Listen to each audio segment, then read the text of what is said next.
Yo,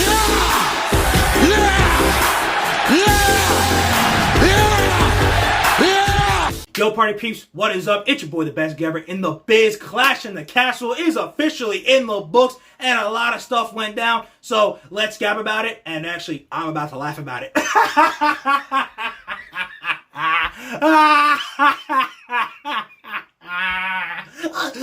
But Drew's gotta get his moment, right?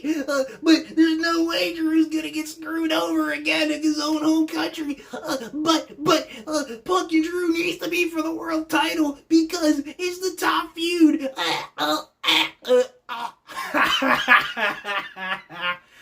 I told you effers for months. Punk McIntyre does not need to be for the world title, but so many of you idiots in the IWC were still trying to hold on to this dumbass version of Oath when the writing was on the wall. Punk said it a month ago. I'm coming to Glasgow to break your heart. Disappears for 4 weeks, and then I'll give it to him. And hit Punk and the company. Bravo fashion.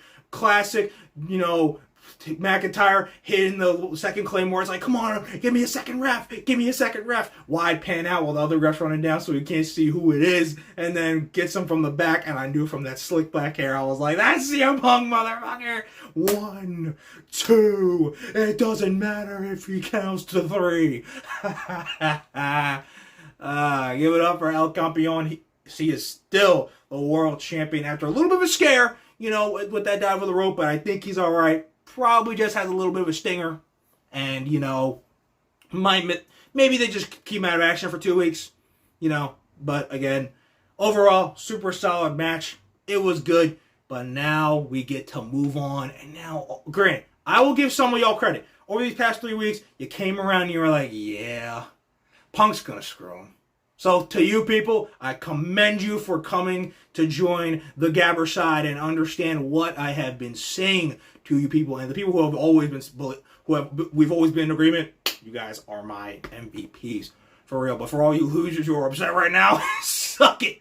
You are dumb for not freaking listening in the first place. When me and so many others were trying to tell you the writing on the wall. Now, Punk, McIntyre, SummerSlam, no championship, with some sort of insane stipulation. I don't know about Hell in a Cell, because maybe they do it at Bad Blood in terms of actually Punk and Drew Hell in a Cell. So maybe they have Punk win the first one, or Drew win the first one, and then they run it back at Bad Blood, Hell in a Cell, anniversary of, the first Hell in a Cell match with HBK and Taker. But I'm so happy. I'm so happy, though, because I love being right, especially when so many parts of the IWC are freaking just like, We're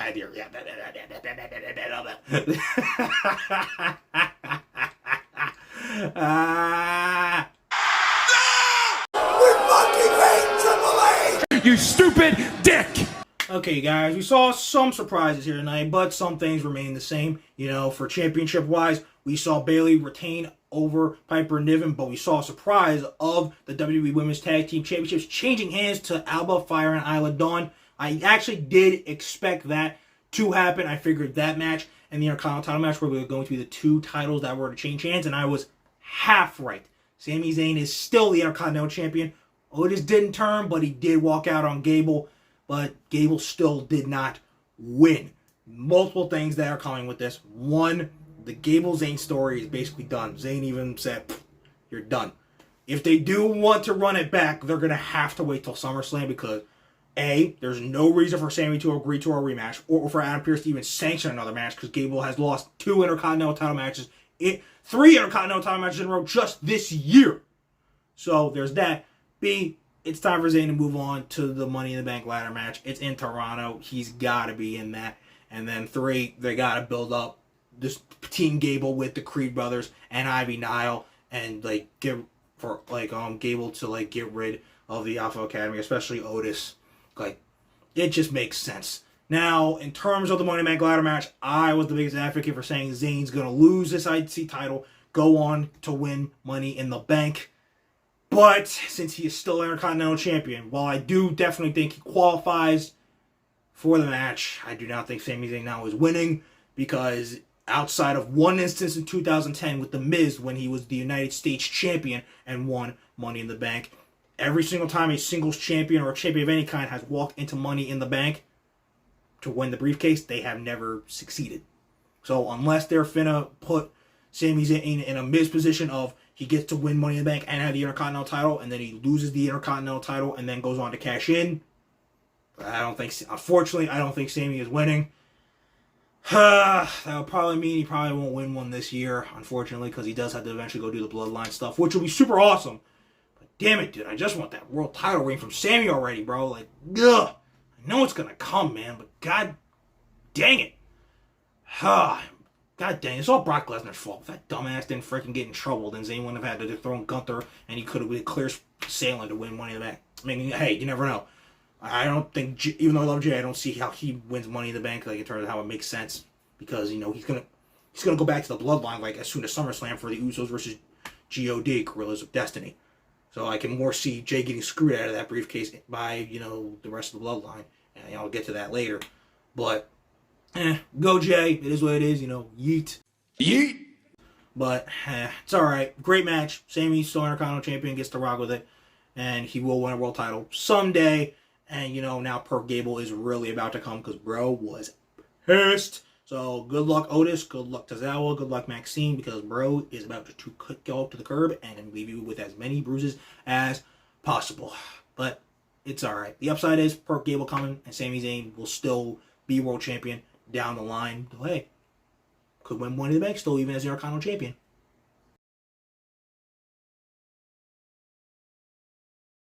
Okay, you guys, I talked about champions that retained. The first match of the night was Cody Rhodes versus AJ Styles, WWE Championship. I quit. Overall, super good match, and I saw a very good take. Who in their right mind would not say I quit when someone's literally about to throw a huge freaking thing of steel steps right at you? And Cody, still did it anyway after the match because he was like, you freaking got my mom's face. 4 slaps ain't enough. I'm getting your ass again. But overall, like I said, the match was really dope. Crowd was vibing. For the two people not from Scotland, for Cody Rhodes and Sami Zayn, I give them the biggest props. Like Cody Rhodes and Sami Zayn, like those dudes off the charts. I even think Zayn actually friggin' had the biggest reaction because I swear to God, for 2 or 3 seconds, I saw that thing in the meter in the red during his entrance. But I digress. Now it is Cody Rhodes moving on from AJ Styles. The fun feud is over, but he immediately was greeted by Solo Sikoa and was attacked by the MFT and right hand man Tama Tonga and the Indomitable or whatever or something like that, Tonga Loa. So some people have been like, oh, maybe it's a 6-man tag at Money in the Bank. Nah, I think it's going to be Cody versus Solo in the main event of Money in the Bank. But he'll have KO and Randy backing him up just like they did today. And then as a result, Solo's going to be in his mind, he's going to be, I'm going to win the WWE Championship. It's a done deal. So I think that's how he sends Tonga Loa and Tama Tonga and maybe even Tala Tonga, a.k.a. Hikuleo, to show up in that match and cost Jey Uso the briefcase so that he doesn't get the briefcase, and Solo's might be obviously cash in on me. So again, that's why I'm kind of I don't think really Jey wins. I don't think Finn wins either because Gunther's winning the world title at SummerSlam, and that whole thing, Finn and Priest is not going to have the world title anyway. So Money in the Bank is a little kind of up in the air. It's kind of wild, but I also think most importantly, the fact that they're doing Cody Solo now and Money in the Bank. Some people have been saying Cody Randy. I honestly think that Roman comes back at the end of that show. It's in Toronto. They got almost 16,000 people in there. I think at the end of it, Cody has the title above his head. And bam! Roman Reigns finally comes back, confronts him, and we get Roman Cody Part 3 at the main event of the biggest party of the summer, SummerSlam, August 3rd, Cleveland, Ohio.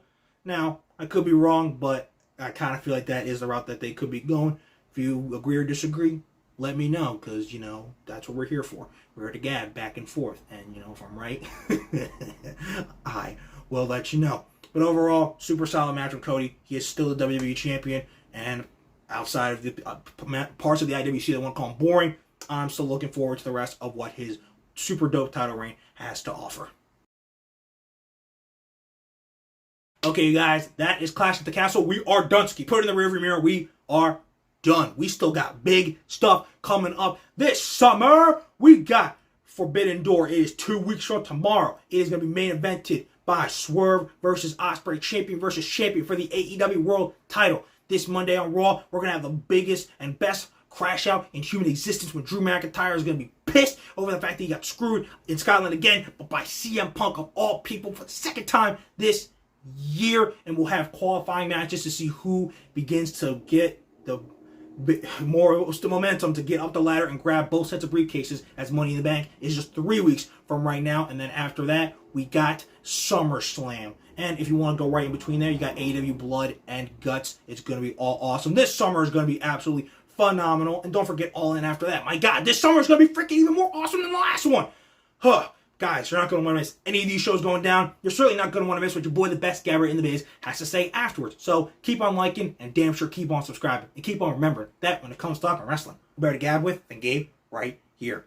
Okay, guys, hope you enjoyed Clash of the Castle. It is done. Glasgow, you are a very awesome crowd. Toronto, it's your turn. Let's see what you got. So until then, deuces, fuses, guys, and I'll see you guys after Raw for McIntyre's Hall of Fame worthy crash out. Later, peeps.